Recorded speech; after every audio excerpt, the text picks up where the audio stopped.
Boundaries that you might set with friends is like topics that are sensitive to you, maybe something personal that you've experienced and that you've shared with them. You don't want them bringing it up to other people that you're not as close with. Like respecting when people want space, respecting what they say. Sometimes you'll express how you feel. They'll come back at you saying, well, you did this, this, and this. People are so quick to say it wasn't my fault, I didn't do it, when in reality people should learn accountability. Just owning up to what you did or how you made the person feel. Every one of your feelings is valid, so you shouldn't feel ashamed to like speak up or say what's on your mind. Because communication, I feel like, is the most important part of any friendship or relationship. Friendships obviously like aren't like a one-way street. Like you need to work together to make them work. Like it's good to have the balance where, okay, maybe we could both talk. If there's balance, then there could be trust between each other. You don't feel like one person's like therapist. You know, the one that was in the wrong needs to be willing to listen and like actively listen. Especially like this day and age with like all the social media, people can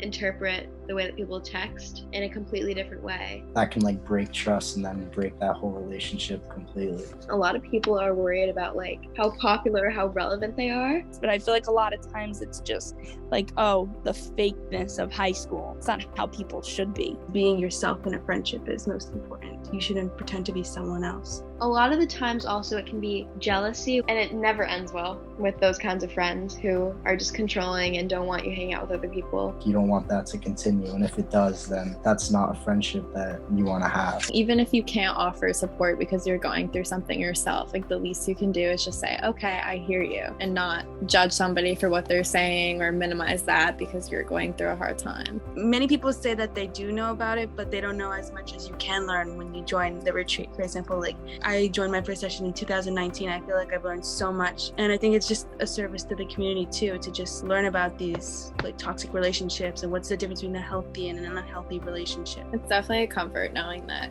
you're not alone and you're not the only one that feels this way or goes through this stuff, whether it's a bad friendship or a bad relationship, and there are ways that you could either better it or leave it or prevent it.